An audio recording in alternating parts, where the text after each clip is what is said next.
What you see behind me is one of three massive single-phase transformers. They were manufactured in Korea. UTC Overseas undertook the transportation from the entry port of Seattle. Planning of one of these projects can often be from 1 year to 6 months of planning before the project actually takes place. We survey the site that we can get equipment on site. We survey the rail spurs so we have adequate space to unload. Also, the roads are critical. I have to have permitting for these heavy loads. The survey is critical to the success of the project, and that has to be done months in advance, primarily at a bid stage on the project. In Seattle, we discharged all units on 3 8-axle depressed rail cars. We discharged all units off the rail cars by means of jack and slide system. We assembled a dual lane trailer, a frame trailer, around each unit. We had to raise it and raise an elevation over 400 feet to the job site from the rail yard, which was complex in itself with the winding roads and steep grades. The trailer normally runs 200 to 225 foot, depending on if we're in a push-pull mode or how we've got it configured, but anywhere from 200 to 225 feet. There's all kinds of restrictions about the timelines. Because of the size, nature of the move for safety, we had to move at 3 o'clock in the morning, for example, to make sure there wasn't any personnel on the roads for safety.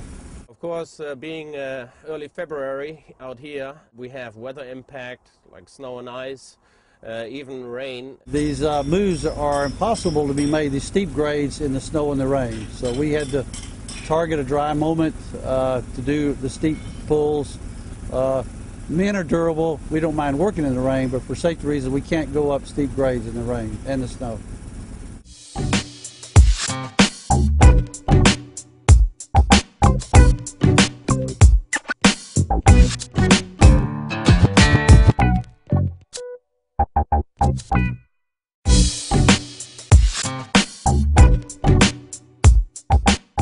We uprighted them with a gantry system using a rocking frame assembly. Single-phase transformers are so large they're typically shipped lying down on their side, and we put a rocking mechanism on this one to stand it up, which is a safer operation. It's obviously a time-saving operation.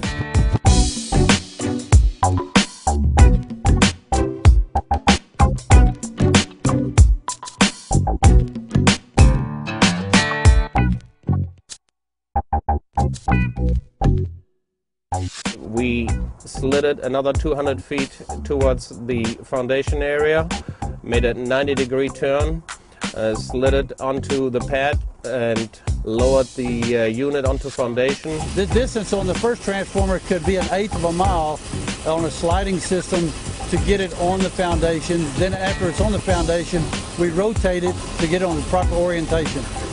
Well, we have a meeting every day in the mornings before we go to work. We talk about the work to be taking place. We also have a single person in each team. We expect those leaders to stop at key points. We actually have safety meetings after lunch during the day to discuss the procedures after we go back to work. We have no energy, no injuries, no lost time. We have happy workers. This has been a very successful project, good coordination with the owners, and we're within the timeline given for the project.